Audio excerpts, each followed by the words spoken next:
கிறிஸ்துவுக்குள் பிரியமான சகோதர சகோதரிகளே, உங்கள் அனைவரையும் தினமொரு முத்துக்கள் நிகழ்ச்சியில் சந்திப்பதில் மிகுந்த மகிழ்ச்சி அடைகிறேன். நல்லதொரு அறுவடை.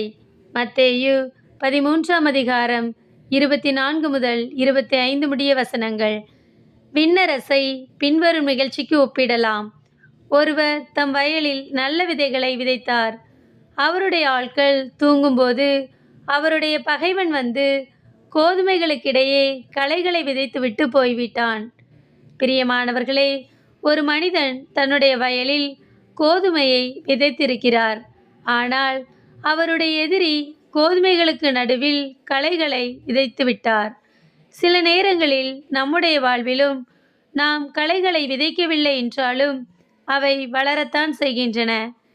இங்கு நாம் கவனிக்க வேண்டிய விஷயம் என்னவென்றால், அந்த மனிதனை போன்று கவனமாய் செயல்பட வேண்டும். களையை உடனே பறிக்க நேர்ந்தால் அதனோடு சேர்ந்து கோதுமையும் வந்துவிடும். எனவே கோதுமை விளைந்த பிறகு அதை பறித்தார். நாமும் நம்மில் களைகள் தோன்றாதவாறு, அதற்கு இடமளிக்காதவாறு நம் உள்ளத்தை காத்து கொள்ள வேண்டும். ஜெபத்தால், இறை வார்த்தைகளால் நம் உள்ளத்தை நிறைத்திருப்போம். எதிரியாகிய சாத்தான் நம் உள்ளத்தில் களைகளை விதைக்க இடமளிக்காது ஜெபத்திலே விழித்திருப்போம்.